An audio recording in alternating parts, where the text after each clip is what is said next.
Наредниве минути би рекла малку повеќе феминистички. Имено Сдруженијата Јас сум жена ја организира третата глобална женска лидерска конференција, која што ќе се одржи на 31 август и 1 септември, на кои теми ќе се дискутира и докада сме во моментов ние жените во борбата за рамноправност, за која што пак толку гласно се зборува, но како е во пракса. Сите овие прашања ги поставувам до Славица Јанкова, проектен менаџер во Јас сум жена, и Маја Танасовска, веб администраторка. Добро утро, мои дами, добре ни дојдовте. Добро утро. Функционирате 3 години како здружение, но се чини оваа приказна насловена Јас сум жена многу гласно неодамна одекна. И сега ајде да направиме една рекапитулација што се случуваше изминативе 3 години. Преку какви се активности говоревте гласно за нашите права? Пред се, Јас сум жена постои 3 години во Македонија, меѓутоа официјално е регистрирана 1 година. Во изминатиот период од 3 години беа организирани две лидерски конференции и 2 женски економски форуми. Меѓутоа сакам да кажам на почетокот, не сме ние феминистичка организација. Нашата цел е оваа организација да работи на полето на вмрежување на успешните жени. Жените кои што знаат да го спојат светот во семејството, светот од кариерата, да бидат успешни, да бидат едуцирани, знаат да пренесат искуство, знаат да ги пренесат своите позитивни или негативни примери со кои што се стекнале на патот на кој што постигнале некаков успех. Идејата и инспирацијата за формирање на Јас сум жена е да го трасираме патот за идните генерации.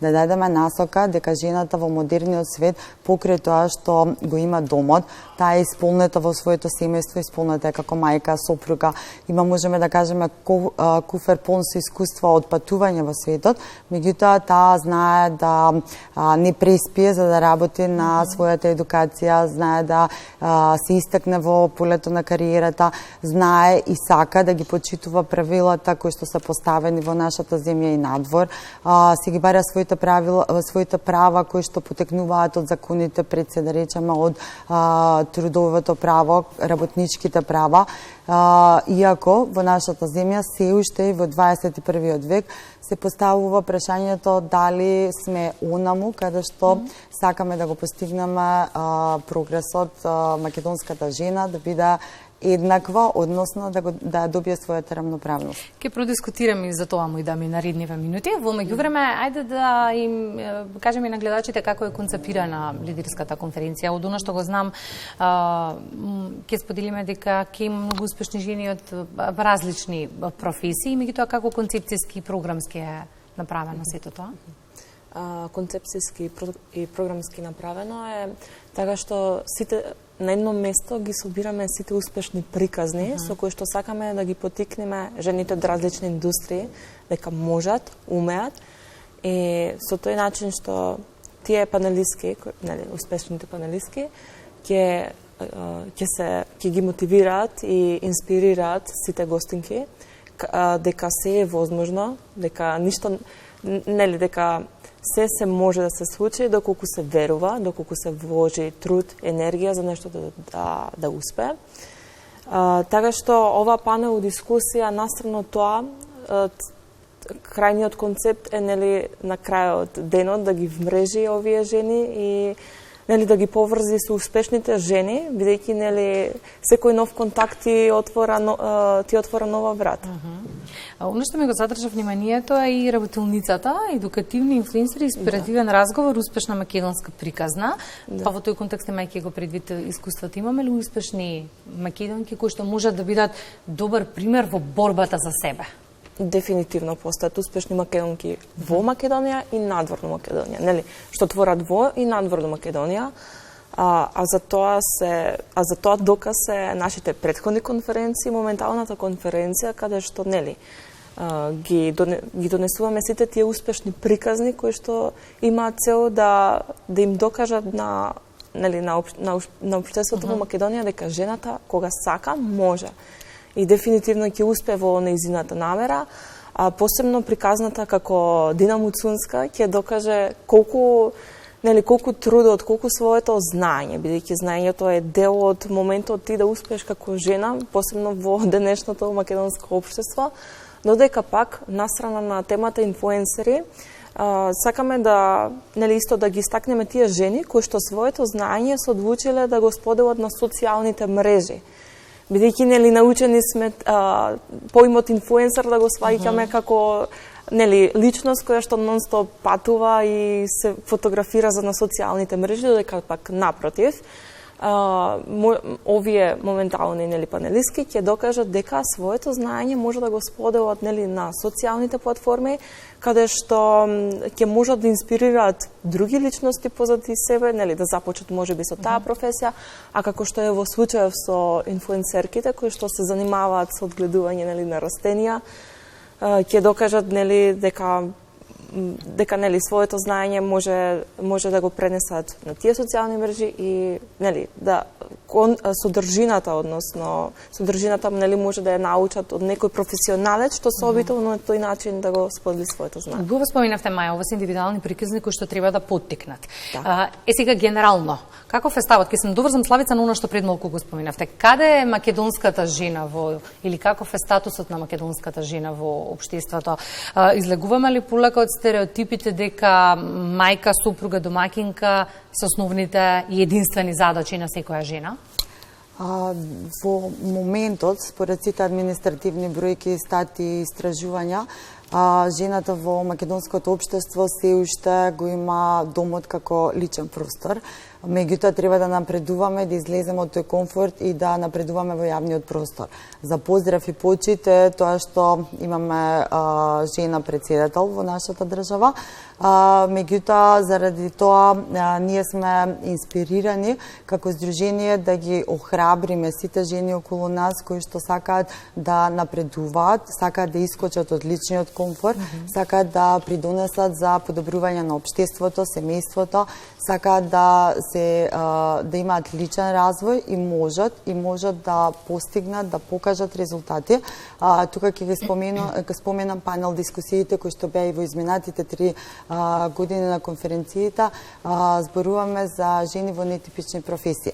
Нашата цел како организација е да истражуваме, да ги откриваме тие несекојдневни, несподелени приказни, без разлика дали имаат негативни или позитивни ефекти во борбата, како стигнала до успесите, меѓутоа резултатите на крајот се тие кои што се споделуваат и сметаме дека се инспиративни за сите нас во моментов и за сите оние кои што се наши следни генерации жени. Не знам дали ќе се согласите со мене дека борбата за рамноправност со мажите во секој сегмент е нешто со што треба да знаеме да се носиме и да го издржиме. И сега многу често некои велат, а под некои мислам и на мажи и жени, дека свесното поместување на границите од жените е ситуација во која што многу често самите си ставаме трн во здрава нога, бидејќи генерално се сакаме да постигнеме, а многу често во тоа се сакаме да постигнеме, губиме само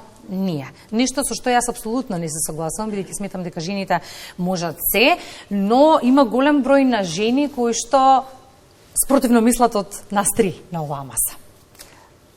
Пак ќе кажам уште една, што е и целта зашто постои Сдруженијето Јас сум жена. Сдруженијето Јас сум жена е формирана од 8 жени кои што се жени во модерниот свет, жени кои што се дел од нас со сопруги, мајки, исполнети во својата работа, својата кариера со позитивна енергија.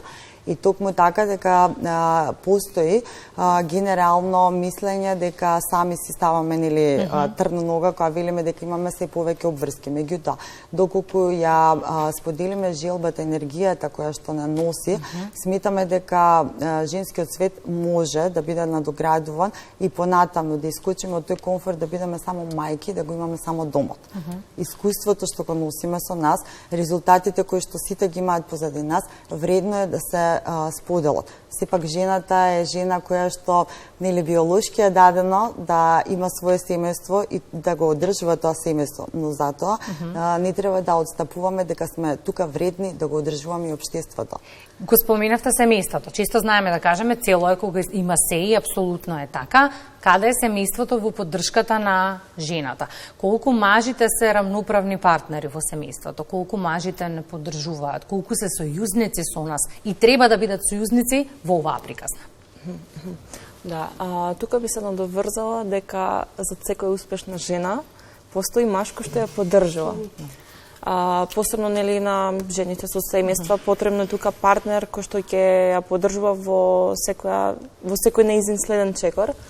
Така што лично сведок сум дека постојат доста партнери сојузници на жени успешни и кои што им помагаат да успеат во таа нивна визија.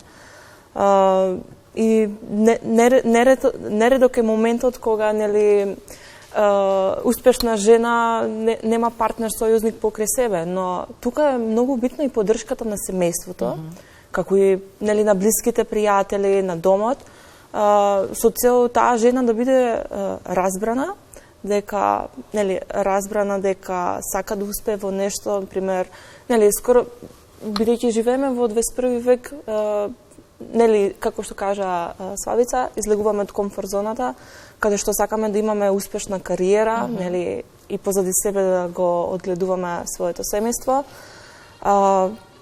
Значи многу е битен тој сојузнички пакт, бидејќи нели тука ќе ја внесам ајде таа врска помеѓу мажот и жената, бидејќи ако идеалите, нели ако се целат кон иста цел, факт е дека нели ќе се успее заедно. И само за крај, борбата за успех е лична борба која сноси секоја од нас поединечно, не е ниту лесна, ниту едноставна. Како ја водите вие? Победувате ли вие во вашите битки? Дефинитивно да.